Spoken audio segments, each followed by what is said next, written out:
Nunca veis mi ley fuerte.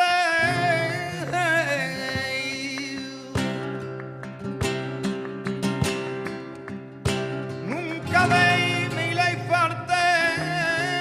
Ay, que te tengo oh, tan presente como la primera vez.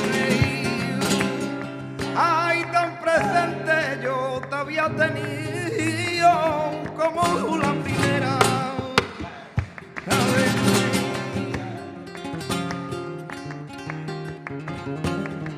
¿Qué tal? Bienvenidos a Universo Flamenco. Estos episodios de confinamiento que nos permiten seguir disfrutando de los artistas, hoy en especial con Miguel Astorga, este cantador quien desde chiquitillo ha estado conectado con el arte. Hoy pues la idea es un poco conocer esa historia, esos inicios de cuando se quedaba hasta tarde por la noche escuchando a su padre reunido con sus amigos y él no quería irse a dormir, quería seguir allí escuchando. Esa sed de música, esa sed de cante, lo ha hecho hoy un profesional. Así que hoy vamos a conversar con Miguel Astorga. Bienvenido, cuéntanos un poco de esos inicios. Sí, bueno, yo realmente el cante pues lo tengo, como se dice, desde la cuna, ¿no? Porque yo, dice mi madre, que antes de hablar cantaba. De hecho, a mi niña pues lo ha heredado y le pasa igual, ¿no? Y bueno, pues la familia de mi padre, pues sobre todo mi padre, mi abuelo también cantaba muy bien, mi padre cantaba y canta, no se han dedicado profesionalmente, ninguno, ¿no? He sido yo el primero que se ha dedicado profesionalmente en la familia de mi padre. Y la familia de mi madre pues también han sido aficionados. De hecho, por parte de mi abuela materna hay algún profesional de hace muchísimos años, el sordo Senserra, que era, no sé si era tío de mi abuela o era familia. Y realmente, pues, aparte de este tío bisabuelo, tío tatarabuelo mío, pues yo he sido el de mi familia el primero que se ha dedicado profesionalmente. Mi padre hizo algo, hizo cositas, pero realmente el que se ha dedicado plenamente a vivir de esto, pues he sido yo. Y bueno, pues mi padre como aficionado, pues en su pueblo, en Archidona, que era un pueblo donde había muchísima afición, y de hecho todavía la hay, pues yo recuerdo las Nochebuenas de casa en casa cantando. Recuerdo esos ratos cuando, por ejemplo, venía Cándido de Málaga, venía a casa de mi padre y se encerraban en el cuarto a cantar y yo pues, me quería, por ejemplo, en Nochebuena pues acababa dormido en un sofá, ¿no? Escuchando la fiesta, pero bueno, en los días normales pues no. No, pues mi padre decía, acuéstate, ¿no? Son las 3 de la mañana. Y yo pues no quería, en fin, que me gustaba también, ¿no? Aparte de tenerlo, de verlo mamado, me gustaba. Yo, Claro. por ejemplo, con Cándido, yo recuerdo que me decía, sobrino, ¿te acuestas? Cántame esos fandanguitos que tú haces. Y yo le decía, Tito, qué bien canta, parece la radio, decía yo. Y bueno, y recuerdos como ese, pues hasta que empiezo a juntarme con mis amigos y mis amigos, pues de otra forma no podía ser, pues también eran flamencos. Y bueno, pues empiezo cuando me voy a Fuengirola, muy de niño. Primera parte de mi infancia la paso en la zona del Perché, que es una zona muy flamenca, aquí en Málaga. Y pues donde empiezo a juntarme ya con mis amigos flamencos en Fuengirola, me voy también muy niño, en la segunda parte de mi infancia, y empiezo a juntar con mi hermano, con mi camaco, que en paz descanse, lo tengo aquí en la camisa. Mm. Y yo pues con él pues uña y carne, él en principio cantaba, empezó a tocar la guitarra porque al cambiarle la voz de niño a adolescente perdió la voz Sí. y entonces pues con él siempre buscando, hay por ahí un documental de la 340 que salimos nosotros de niños y decía el documental que que buscábamos, ¿no? El flamenco, que éramos flamencos de la calle, ¿no? Porque buscábamos en cualquier rincón, en la peña flamenca o en una reunión de flamenco, ya fueran aficionados o familias que hay en Fuengirola, hay una gitanería muy flamenca, dinastías flamencas que vienen desde aquí de Málaga hasta Córdoba, hasta Algeciras, ¿no? Se cruzan esas líneas familiares y hay una gitanería muy flamenca, muy aficionada y también hay maos muchísimo. Y bueno, pues nos desarrollamos como, aparte de como persona, pues como artistas juntos y siempre todo en torno al flamenco y nuestros amigos todos eran flamencos. Entonces, pues yo al final, pues mi vida es el flamenco, no puede ser de otra manera. Y me dedico, el único Mi- trabajo que yo he tenido ha sido cantar y me dedico a cantar desde muy jovencito, que empezamos en la Universidad Popular de Mijas y empezamos a trabajar allí cantando para el baile en la Academia de Bernardo y Graviel. Y después pues también tenemos aquí en la zona del Limonar, teníamos el Castillo de San Antón. Entonces el grupo de socios que eran los dueños nos contaban mucho con nosotros para fiestas, hacían muchas fiestas, eventos, porque además la persona que llevaba el catering era fue de la calle Huerva, en Moro, me acuerdo. Y íbamos, nos llevaba siempre con el catering, y ahí empezamos a trabajar las fiestas privadas y después pues, empezamos en la Peña Flamenca, en la feria de Fuengirola, en los barecillos que empezamos ahí a hacer nuestros pinitos, con los privados, en los locales, ¿no? En las peñas, sobre todo en las peñas de nuestro pueblo. Y ahí pues ya pues doy el salto aquí en Málaga y aquí en Málaga empiezo a trabajar y gracias a Dios pues no me falta el trabajo, durante muchísimos años no me ha faltado el trabajo. Qué bueno, Miguel. Bueno, y tú estudiaste en la Universidad Popular de Mijas. Acláranos eso. No, no, disculpa, eso es un error que hay en la biografía de Internet. Eso es que alguien hizo una biografía en Internet y se equivocó y puso que yo estuviera en la Universidad Popular de Mijas. No, la Universidad Popular de Mijas yo empecé trabajando muy jovencito. Lo que pasa es que allí también aprendíamos, porque nosotros, por ejemplo, no habíamos cantado a bailar nada más que en la fiesta, y en una academia de baile donde nosotros vamos trabajando, cantando para el baile, y mientras trabajamos vamos aprendiendo. Pero no estudiamos, yo no he estudiado nunca en ningún lado cante. Yo el cante lo he estudiado, como todos los flamencos, la mayoría lo hemos estudiado en la familia, en nuestro ambiente, en nuestro autodidacta, como somos la mayoría de los artistas flamencos. Pero yo lo único donde hace unos años pues descubrí la escuela de aquí de la Federación y sí que estuve yendo pocos días porque el trabajo no me lo permitía, pero sí que estuve yendo a esta escuela y me encantó, como sobre todo he aprendido mucho de la didáctica del flamenco allí y bueno, y el sistema de estudio de mi compañera Virginia, de Virginia Gámez, que está allí de profesora, y es lo único que yo he ido haciendo profesional algún día allí, pero no, yo no he estudiado en ningún lado realmente. Sí, es que la verdad es que hay muchos detalles en las redes y en publicaciones que no son correctas. Como eso, hay otra por allí que también dice que naciste en Carranque, cosas que se van publicando y que al final van quedando mal puestas. Claro, yo he vivido en Carranque, yo he vivido años en Carranque, porque mi madre del Perché se fue allí a Carranque, yo estaba en Fuengirola con mi padre. Mis padres son divorciados desde que yo soy muy pequeño. Entonces yo me fui con 12 años, me fui cuando me fui a Fuengirola, me fui con mi padre. Y mi padre se fue a Fuengirola. Y entonces mi madre se fue del Perché, se fue a Carranque. Y en Carranque estuvo mi madre viviendo, yo iba a los fines de semana y veía a mi madre, a mis hermanos, ¿no? Y entonces pues estaba con mi familia, pero yo en Carranque realmente, cuando me casé me vine a Carranque porque me fui a vivir a la que era la casa de mi madre, que mi madre volvió ya estaba en la Trinidad, pero yo me quedé en Carranque los primeros años de mi matrimonio, porque tenía ahí una casita, pero yo realmente no soy de Carranque. Y volviendo al tema, ¿quién o quiénes, mejor dicho, han sido tus referencias? Yo he mamado de los grandes, ¿no? Porque mi padre a mí me ha inculcado que para estudiar cante hay que estudiar desde el principio hasta el final, ¿no? Entonces pues, en mi casa, Juan Talega era un deleite, además de una obligación escucharlo y estudiarlo. Quien dice Juan Talega, pues dice Tío Borrico de Jerez, dice La Paquera, yo era un enamorado de La Paquera. Yo estaba sembrado, yo iba a las excursiones del colegio con mi Wallman y una cinta en blanco y negro de La Paquera y otra en Technicolor de Terremoto, también de joven. La Paquera joven y Terremoto joven.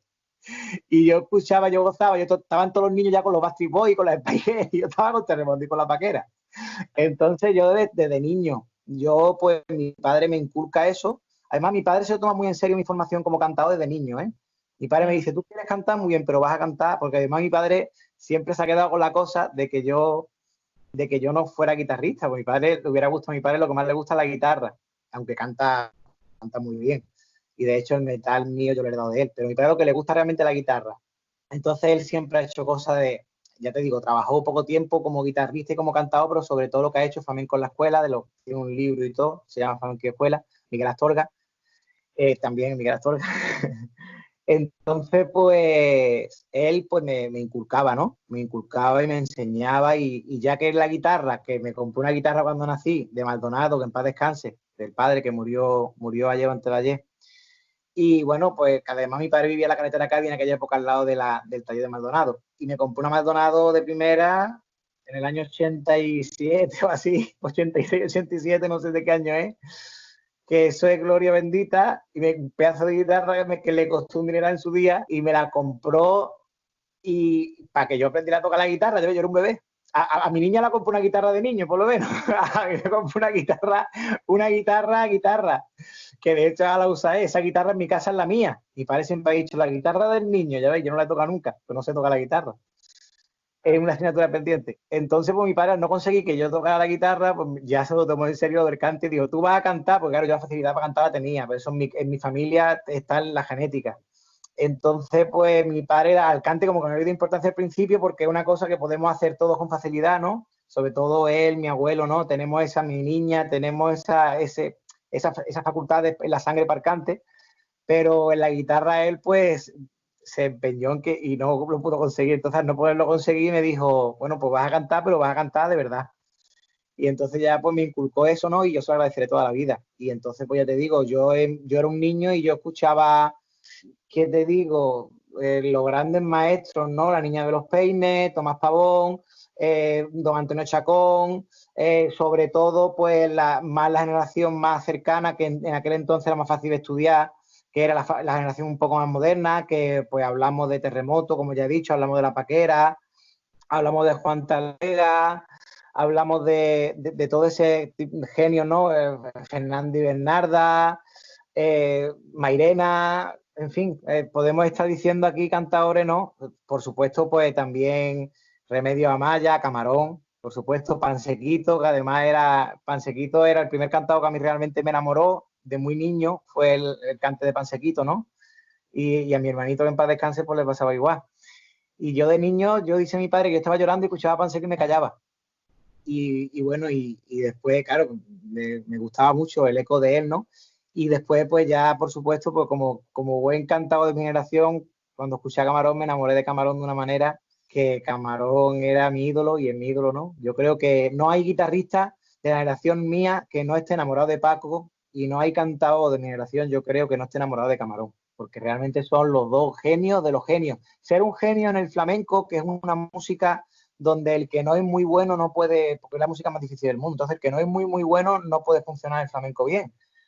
Entonces ser un genio en el flamenco ya es una proeza, pero ser genio de genio como ellos, además el flamenco tiene unos puntales muy geniales, ¿no? Está Don Antonio, que para mí es el primer, digamos, Camarón de su época, entre comillas, sin comparar, ¿no? Que no me gustan las comparaciones, pero es el primer genio, ¿no? Que marca, digamos, un antes y un después.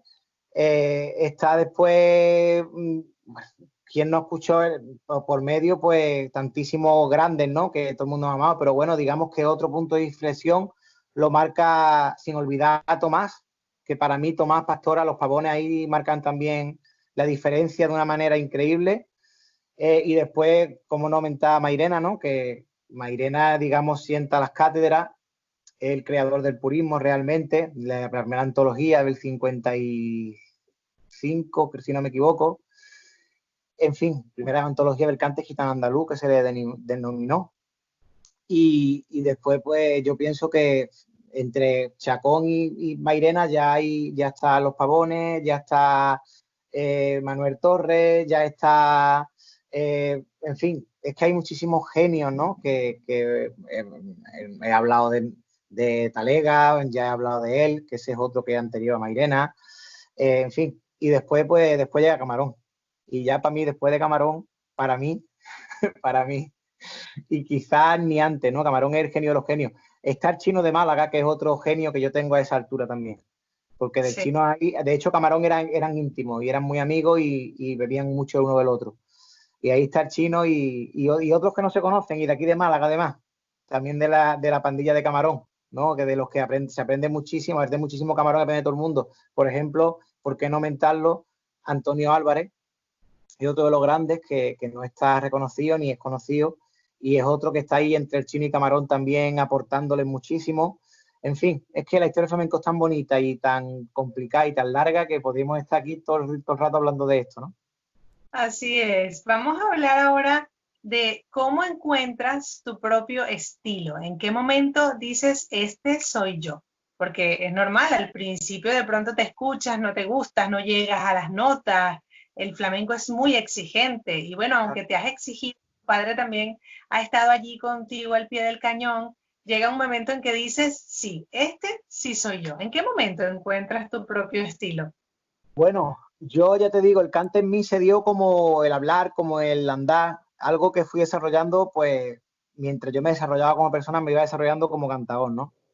Pero sí que es verdad que bueno, que empieza uno aprendiendo de los maestros y empieza, digamos, imitando. Yo imitar nunca he podido imitar porque es algo contrario a mi capacidad. Me hubiera encantado ser mejor imitador, pero no lo soy. Yo las cosas, es algo natural en mí, que las cosas o las hago a mi manera o paso fatiga de la muerte para hacerla. Es una cosa que de verdad que no es, para mí, no es una, para mí, va a ver, no es una virtud y sí lo es, ¿no? Porque por un lado es algo que te facilita la personalidad, pero por otro lado te hace muy difícil cuando hay momentos en que hay que imitar, entre comillas, o hay que aprender a hacer algo no de una manera. Y me cuesta muchísimo. De hecho, por ejemplo, en mi disco, cuando yo he querido hacer esto, por ejemplo, con el Gallina, con Chacón, me ha costado años estudiar una pieza durante meses, incluso podemos estar hablando de años, para perfeccionarla de modo que diga, aquí en mi cante claramente está este cantador, ¿no? Entonces algo que he tenido en mí natural, pero sí que es verdad que cuando he aprendido a apreciarlo ha sido prácticamente ahora, porque siempre lo he tenido como un defecto. Y es, claro, cuando uno está aprendiendo a cantar, y siempre está aprendiendo, pero cuando uno está empezando a aprender, como yo digo, a cantar, pues siempre pues está pendiente de lo que te dicen, ¿no? Y siempre pues están diciendo, esto no es así, esto, mi mismo padre, ¿no? Pues normal, pues cuando tú estás, siempre es, de hecho hay que cuando uno está empezando a aprender y cuando uno quiere hacer algo a su manera durante todo su aprendizaje, es decir, durante toda tu vida, tú tienes que tener claro de dónde viene. Por eso yo, por ejemplo, cuando digo, es bueno hacer las cosas a la manera de uno, pero sabiendo hacerlo. Es decir, si tú te vas a llevar una pieza a tu terreno, tienes que tener la pieza muy clara. Entonces, realmente es por eso digo, un defecto y una virtud. Entonces, al principio, pues yo nada más que le veía los defectos, hasta que llega un momento en que digo, bueno, yo soy yo, y al fin y al cabo he aprendido a apreciar la originalidad. También es una cuestión de la forma de aprender. Yo, por ejemplo, que soy maestro de escuela, al estudiar didáctica he estudiado las distintas formas de aprendizaje y bueno, se dice que los que aprendemos con el hemisferio derecho aprendemos de forma más lenta y por tanto vemos más camino para llegar a la meta. Ay, ay, dos hermanas, dos mozuelas.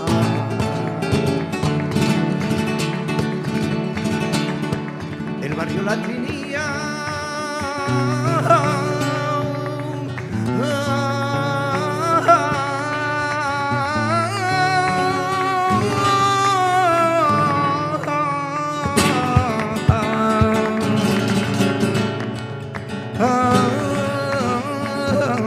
Ay, ay, dos hermanas, dos suelas.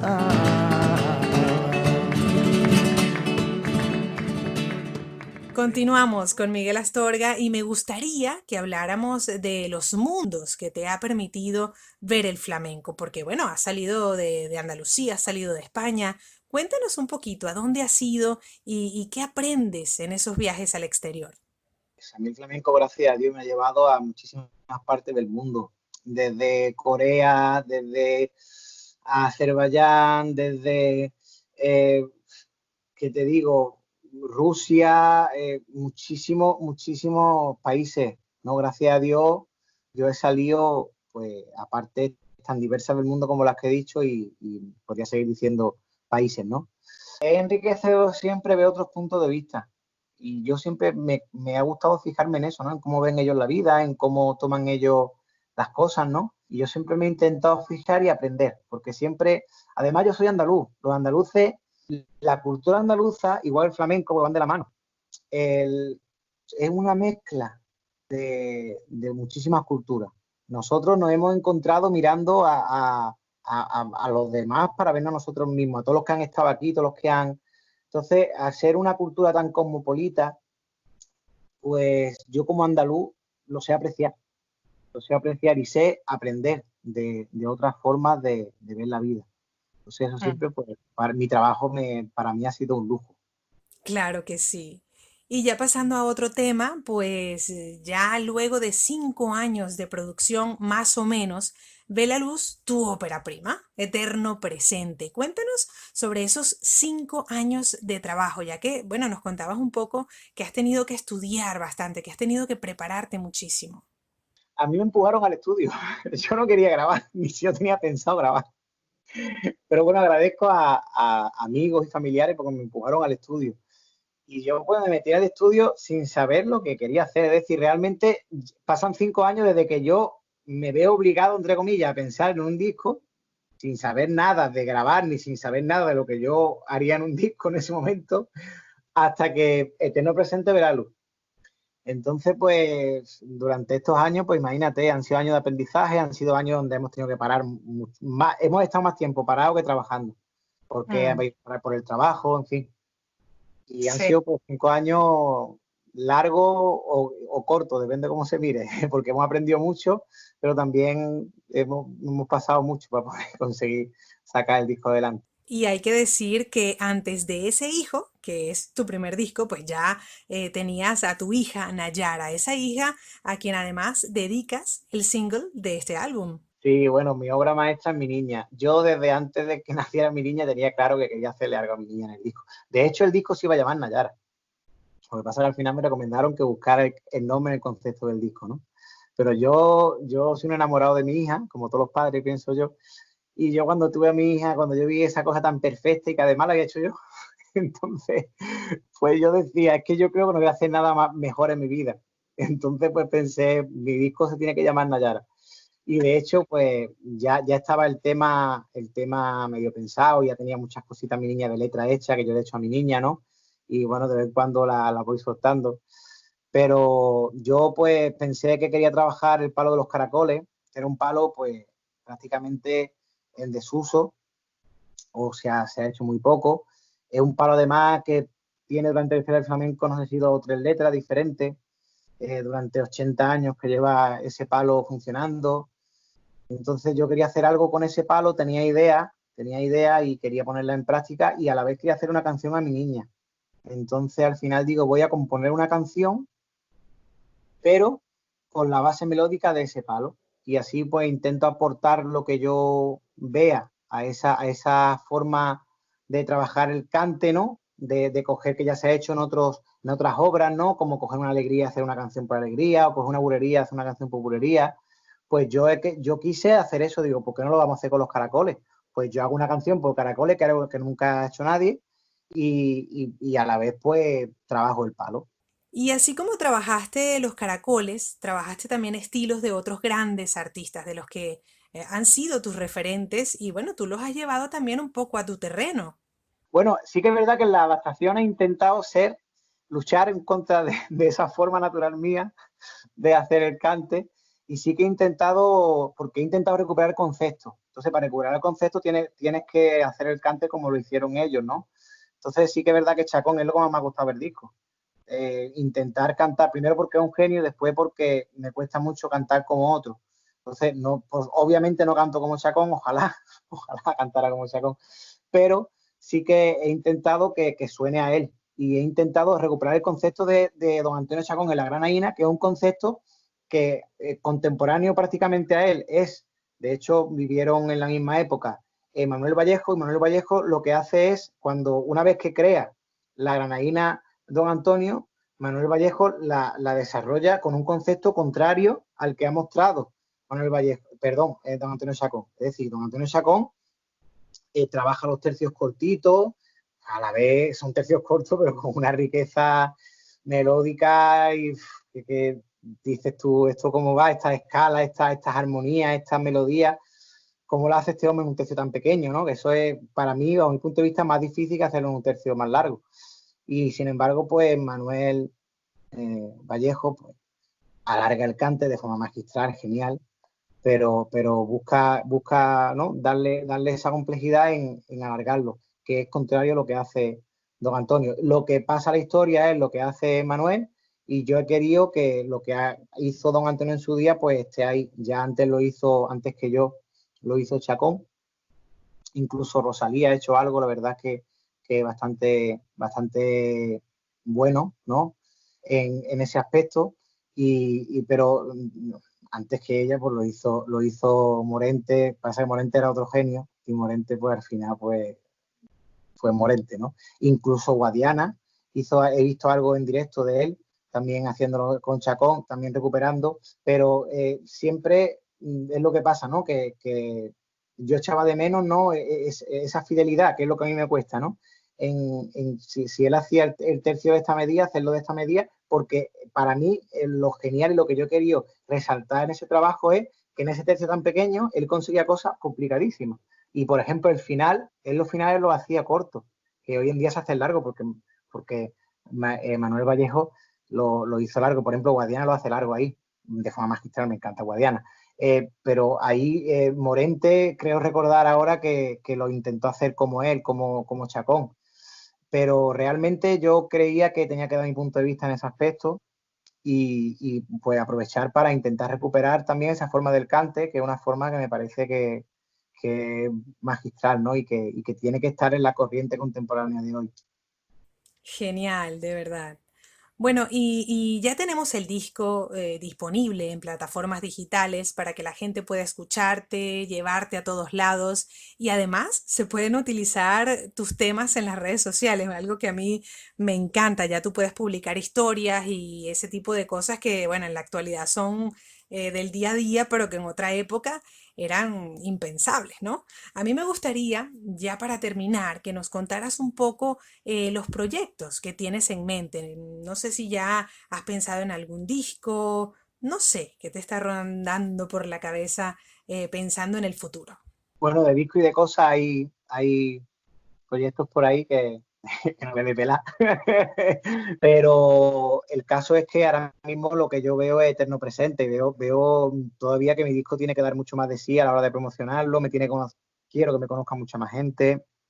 Voy a seguir presentando el disco. De hecho, en plena pandemia, cerré el otro día algo en una peña para en cuanto empiece esto otra vez a funcionar. Hay una peña que ya me ha dicho, una no, dos, gracias a Dios, dos peñas que ya me han dicho que quieren contar conmigo. En cuanto de los primeros artistas con los que quieren contar es conmigo, por lo cual es un privilegio y un honor. Y una suerte muy grande, ¿no? que tengo yo. Entonces yo ya veo más presentaciones del disco en el futuro. Veo seguir trabajando. Seguramente pues estos meses pues habrá que trabajar de forma diferente en redes, en conciertos en vídeo en directo, y todo eso lo voy a hacer, obviamente. Todo eso yo no voy a parar. Yo, si los tiempos han cambiado, yo me adapto. Yo no me amedrento, ¿no? Que se dice, ¿no? Yo al revés. Para atrás ni para coger impulso, siempre para adelante.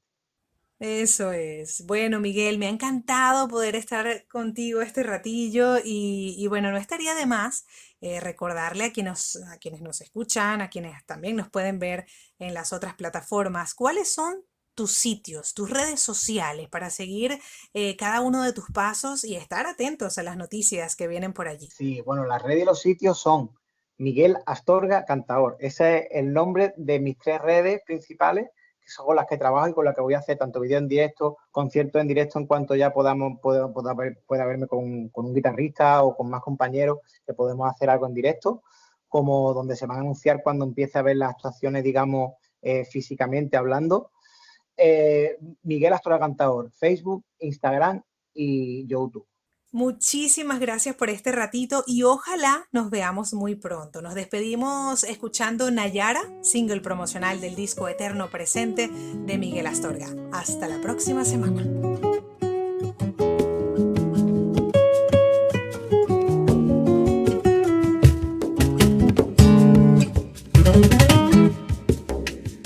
Porque la tarde se vestía de caracoles,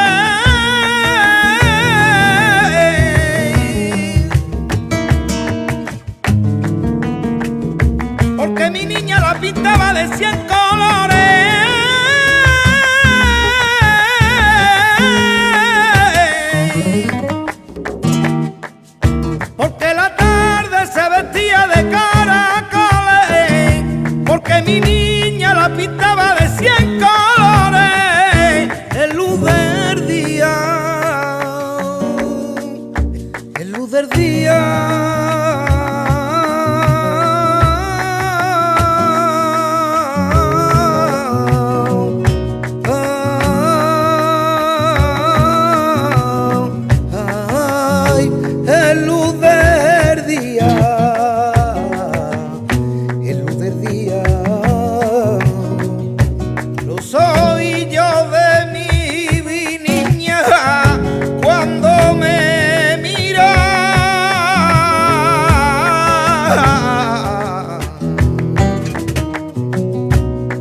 alma muere y nace brisa de mi querer, porque en sus ojos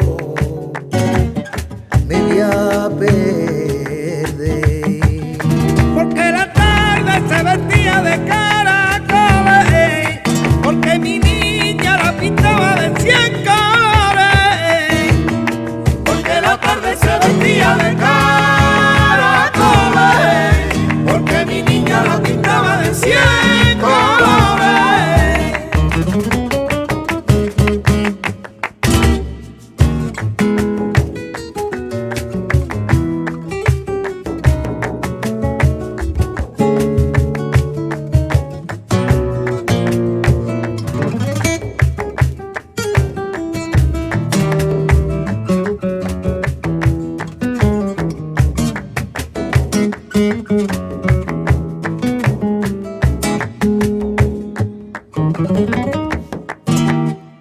Cuando mira a mi niña a la cara, el tiempo se para en seco, porque tiene una luz en la mirada, que las estrellas mueren de celo.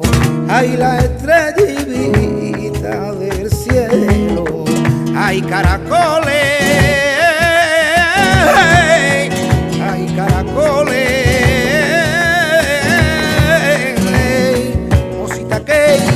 Las vende usted.